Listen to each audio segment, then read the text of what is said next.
These days, Russia and China are considered to be very close allies. Just a few weeks before Russia attacked Ukraine, Chinese leaders and President Putin declared in a meeting that there is a no-limits partnership between China and Russia. Even a year after Russia's invasion of Ukraine, China has not condemned Russia even once. In fact, China has strongly criticized NATO and the United States, accusing them of fueling the conflict by supplying weapons to Ukraine. On the other hand, following the sanctions imposed due to the war, Russia's oil and gas exports to Europe have reduced by almost 80%, which has significantly destabilized the Russian economy. However, during this time, China stepped in and began importing around 60% of its energy resources from Russia. This provided Russia with much-needed cash to sustain its war in Ukraine, and as a result, the bond between the two countries has grown even stronger. But in this video, I'm going to prove that China and Russia are not true allies, but in fact long-standing adversaries, and that the biggest threat to Russia is not the United States, but China itself. This friendship is likely a temporary alliance which may turn into rivalry in the near future.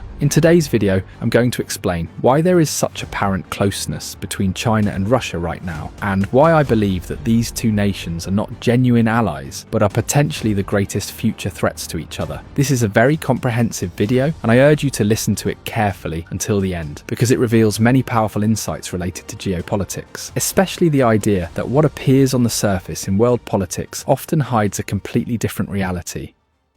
Since 2020, the relationship building between China and Russia has been highly strategic and planned. At the core, both China and Russia are governed by one-party authoritarian regimes, and for centuries, both have aspired to dominate Europe and Asia. If we talk about Russia, its long-standing ambition has been to control Eurasia, primarily because controlling this region would make it nearly impossible for any Western military to launch an attack on Russia. However, after the collapse of the Soviet Union in the 1990s, Russia lost control of much of this territory. Before Russia's eyes, the areas it once dominated began joining NATO one by one. Only Belarus remained loyal to Russia, while Ukraine and Georgia became major concerns for Moscow. If both Ukraine and Georgia were to join NATO and American or NATO forces were deployed near their borders, it would become much easier for them to reach Moscow. Adjacent to Georgia lies Chechnya, across the Caucasus Mountains, one of Russia's most sensitive regions. Chechnya has already fought two bloody wars with Russia in the 1990s, in which thousands were killed. The Chechen people desired independence, but Russia knew very well that if Chechnya separated, American and NATO forces could enter through Georgia and easily launch an attack on Moscow from there. Therefore, in 2008, Russia invaded Georgia and occupied about 20% of its territory. As a result of this attack, Georgia was unable to become a NATO member. Then in 2014, Russia attacked southern Ukraine and annexed Crimea. And finally, in February 2022, it launched a full-scale invasion of the rest of Ukraine in order to push NATO and US forces back toward Western Europe. Now, China's facing a somewhat similar situation. China's geography is highly complex. It has a 14,000-kilometer-long coastline, the 10th longest in the world, which borders the Pacific Ocean. More than half of China's population lives in coastal regions, and all of China's trade, whether exporting goods to other countries or importing oil and gas, flows through these areas. However, many small islands lie along these maritime routes, such as Taiwan, Japan, the Ryukyu Islands and the Philippines, which create strategic choke points. Unfortunately for China, all of these islands are under strong American influence. They are US allies. At the same time, China's most significant long-term objective is to finally end the civil war that has lingered for the past 70 years and reintegrate Taiwan into the mainland. But the problem is that Taiwan is a close ally of the United States. Technically, it is America's most important non-NATO ally. If China attempts to use military force to take back Taiwan, the US will almost certainly intervene in Taiwan's defense. Moreover, America and its allies could potentially block these choke points, and not just those. Further south, near Singapore, Malaysia, and northern Sumatra, lies a narrow 40-mile stretch of water known as the Strait of Malacca. The US and Indian navies could block this strait, cutting off China's oil and gas supply from the Persian Gulf, which would cripple the country in a matter of days, since 70% of China's energy imports come through this route. So just like Russia, China also believes that the US and its allies are trying to encircle and geographically isolate it. But this growing friendship between China and Russia is not only due to strategic pressure. In reality, both countries are filling each other's gaps and meeting each other's needs. China is the most populous country in the world and has the second largest economy. However, it lacks significant natural resources, which is why China imports around 70% of its energy from abroad. On the other hand, Russia is rich rich in natural resources, including the world's largest reserves of natural gas, the second largest coal reserves, and the sixth largest oil reserves globally. But Russia's economy and population are much smaller than China's. The most interesting part is that Russia's major natural resources are located in its southern regions, which are some of its least developed and least populated areas. Ironically, these same regions are very close to China's major industrial cities. Now, an understanding has developed between both countries. China will use its capital and labour to exploit these oil and gas reserves and transport them via pipelines into China, while Russia will use the money to fund its war in Ukraine. This benefits both sides. China reduces its dependence on the Persian Gulf and gains a reliable nearby energy supply, while Russia gains steady flow of funds to continue its war efforts. And now we arrive at the point I mentioned earlier, that this friendship is unlikely to last long. To understand why, we need to go back into history. In 1858, China's Qing dynasty was going through serious turmoil. Internally, a violent civil war was raging, leading to massive casualties. Externally, China was engaged in the Opium Wars against Britain and France. Taking advantage of the situation, Russia deployed thousands of troops to the Chinese border and demanded that the Qing dynasty hand over territory or face another war. This region was then known as Outer Manchuria. The Qing government knew it could not survive another war, so in 1860 it signed a treaty surrendering the entire area to Russia. This area of Outer Manchuria later became extremely important to Russia. It includes Russia's largest Pacific port and houses submarine fleets of the Russian Pacific Navy, from where Russia monitors the Pacific Ocean, and particularly the United States. After this treaty, China lost all access to the Sea of Japan. Time passed, and in 1949, Mao Zedong's communists won the Civil War, and the People's Republic of China was established. But the Chinese leadership has never forgotten the 100-year period from 1850 to 1949, during which foreign powers treated the Chinese people with humiliation and exploitation. China refers to this era as the Century of Humiliation, and one of the contributors to that humiliation was Russia itself, which took advantage of China's weakness and seized its land. Chinese leaders have not forgotten what happened in Outer Manchuria. That's why after 1960, relations between China and Russia began to deteriorate when Mao Zedong, during a diplomatic meeting with Japanese officials, made comments stating that Russia had illegally occupied Chinese territory and that even after 100 years, the issue remained unresolved. These comments became public, causing an uproar in Russia. The situation escalated so much that in 1969, Chinese and Russian armies came face to face on the border of Outer Manchuria over the dispute surrounding a small island. For several weeks, the Chinese and Soviet armies fought one another, and dozens of soldiers were killed on both sides. The world's two largest communist nations were now fighting each other, and the conflict was heading toward a potential nuclear war. The Soviets feared that given Mao Zedong's statements, China might attempt to militarily reclaim Outer Manchuria, especially since Russia had only 350,000 troops stationed at the border, while China had 1 million troops, and the only deterrent was the threat of nuclear weapons. Fortunately, the situation did not escalate further, and tensions eventually cooled down. Later, in 1991, Outer Manchuria was officially recognized as part of Russia. However, establishing an official border does not mean China will never attempt to reclaim the territory, especially considering that Russia itself has violated treaties, such as the 1994 and 1997 agreements, when it invaded Ukraine and annexed multiple regions based purely on historical claims. So in the future, China may also attempt to reclaim Outer Manchuria on similar historical grounds. In this century, China is expected to face another major challenge: water shortage. 20% of the world's population lives in China, but the country only has 7% of the world's fresh water. Due to global warming, this water shortage is expected to worsen significantly. In 2022, images from China went viral, showing that one of China's largest rivers had almost completely dried up due to record low rainfall over recent years. The problem for China is that it has very limited options for obtaining fresh water. In this region, most water sources are located in Indian-controlled Himalayan regions, or in Bhutan and Nepal, and China has poor diplomatic relations with all three countries. Now, this is where fortune seems to favour China. In Russian-controlled Siberia, within a mountain range, lies Lake Baikal, the world's deepest and oldest freshwater lake, once mistakenly believed to be a sea. Lake Baikal holds so much fresh water that it could sustain the global human population for the next 50 years. China has had its eyes on this lake for a long time. In 2010, the Chinese government began purchasing land around the lake, and by 2017, it announced plans to build a pipeline that would supply water from Lake Baikal to China. However, after this announcement, there was intense backlash from local Russians, who organised widespread protests. In response, the Russian government intervened intervened and shut down the project. But as China's water crisis worsens and Russia's dependence on China grows, the day may not be far off when the Russian government reconsiders and approves the pipeline. Currently, Russia has no choice but to comply with China's demands, because most of the world has imposed sanctions on Russia and its economy is severely struggling. In this context, China's purchase of Russian oil and gas and its provision of labour and financial support is nothing short of a blessing for Russia. On the other hand, China is acquiring oil and gas through a safer and cheaper route and may also gain access to fresh water in the future. Thus, for now, both countries need each other. However, if in the future a new president comes to power in Russia and decides to cancel the water project or increase prices for oil and gas, the Chinese government may once again revisit the issue of Outer Manchuria, and this time China might react much more strongly because China is now a military giant. That's why it's essential to remember. Friendships and international relations are almost always based on mutual interests. In geopolitics, all the shifting alliances you see today are based on necessity. And this brings us to the most important point. It is now necessary for India and Pakistan to also come to the negotiating table and resolve their disputes through non-military means, considering each other's interests. Both countries are rich in natural resources, and if even 50% of their defence budgets were redirected toward healthcare and education, the fate of both nations could transform. We will soon make a video on this topic. If you found today's video informative, please like it and subscribe to the channel.